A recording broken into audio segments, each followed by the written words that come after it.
the Make, Share, Grow podcast.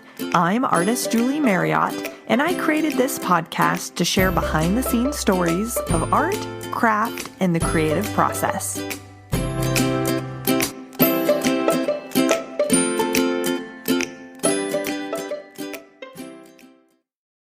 Hey guys! Today I'm going to share about my experience being an artist and a mom. I've gained a lot of inspiration and encouragement from other women artists who are mothers who talk about how they continue making their work while being mothers of young children in the home.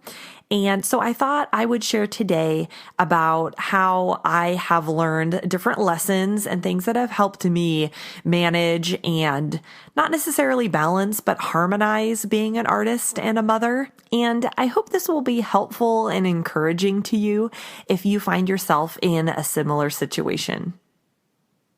So let's just start out by kind of sharing the details a little bit of how my life is structured right now.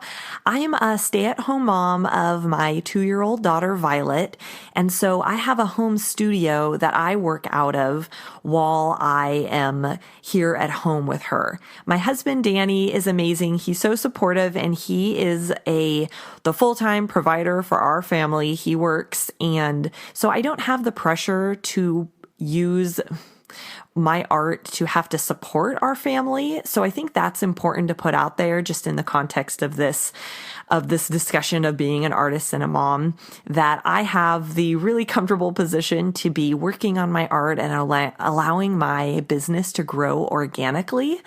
And I'm just so thankful for that. So today I'd like to share 4 lessons that I've learned so far on my experience being an artist and a mom. So the first one is decide what can take a back seat. When I'm asked how I have the time to be both a mom and a professional artist, I usually have to answer that I have a messy house, I don't watch much TV, and I have an amazingly supportive family. I have had to make the decision to cut certain things out of my life or even just let them take the back seat for this season of my life. Things that are less important to me than being able to have the time to do my art.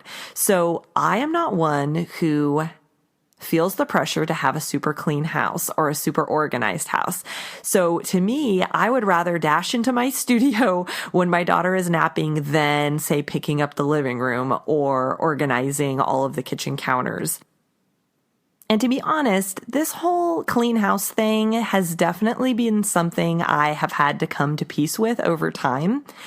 I have just had to decide and make that sort of agreement with myself that in this season of life, I really want to put my time towards my painting and towards my art business, and the clean house is just going to have to take a back seat.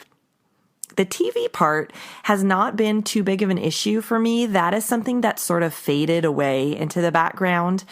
I have never been one that follows shows religiously. Sometimes we'll watch a movie in the evening or sometimes we'll watch a show, but it's not a big part of my life. So that was not something that was very hard to give up, that those pockets of time in my day that I would maybe be spending TV, I'm using for painting instead.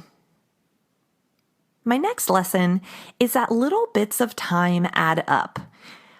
My daughter isn't old enough to spend much time with me in my studio yet. I'm really looking forward to that stage of life when she is able to kind of come and hang out and make art with me while I'm in the studio.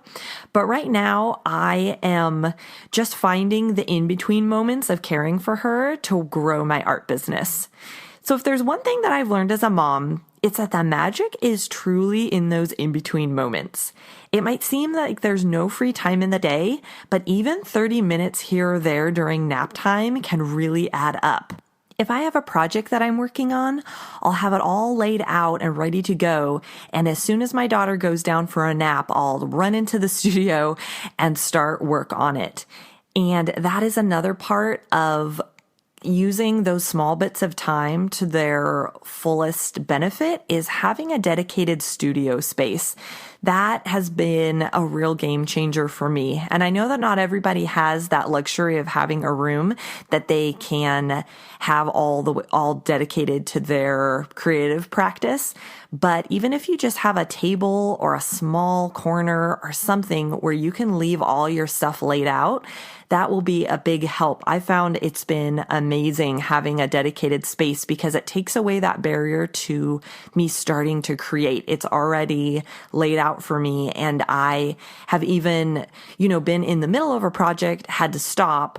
And so it's just all kind of set up still. And I can just leave it like that till the next time I'm able to create. I don't have to clean it all up for dinner time or anything like that.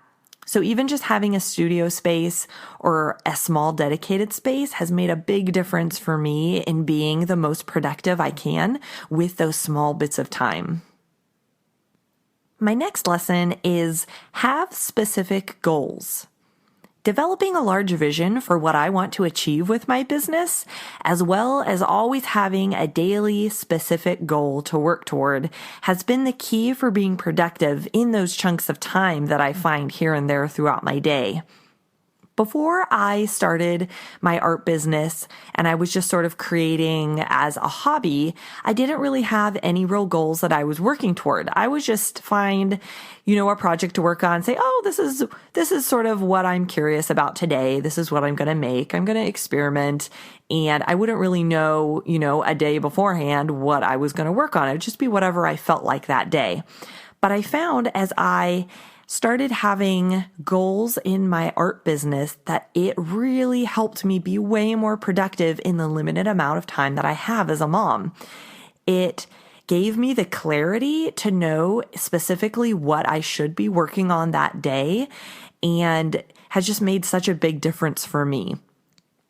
And having specific goals gives me the encouragement, I guess, to know that I am working towards something larger, even if it's in these fragmented pieces of time, these little chunks of time that I have to kind of chip away at this larger goal.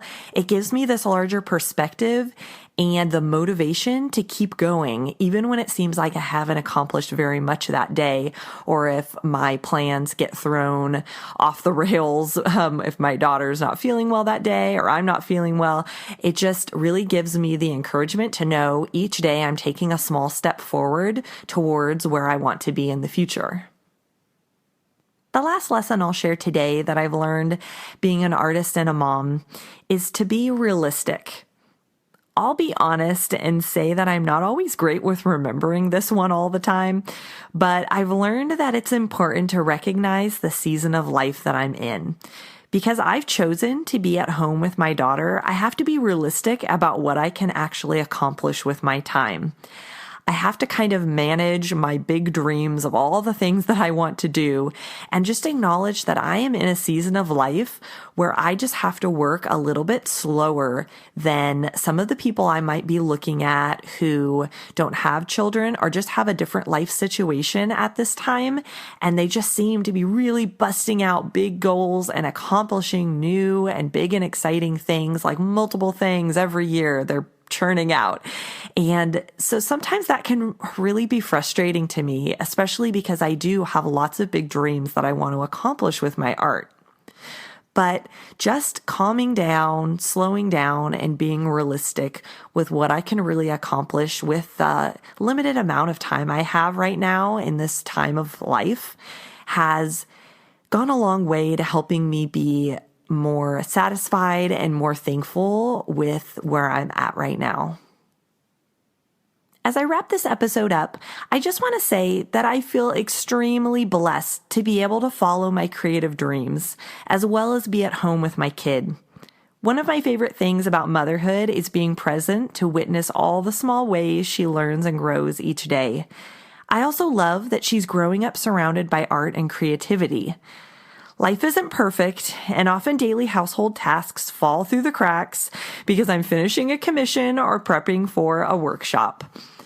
But I'm learning to be okay with the reality of my limits. For me, being both a mother and an artist is a wonderfully fulfilling path, and I'm so thankful that this is my journey.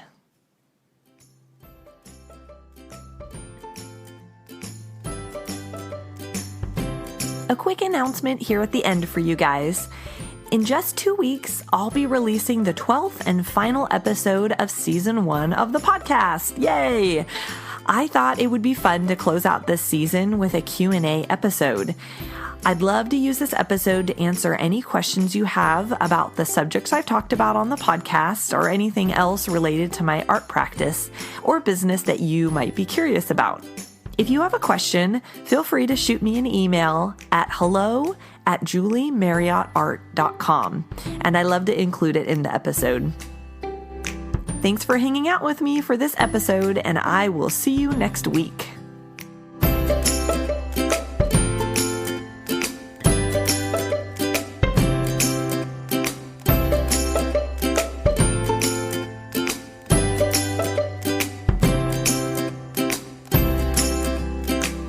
Thanks for listening to Make, Share, Grow. You can keep up with the podcast and my artwork on my website, juliemarriottart.com, and on Instagram @juliemarriottart.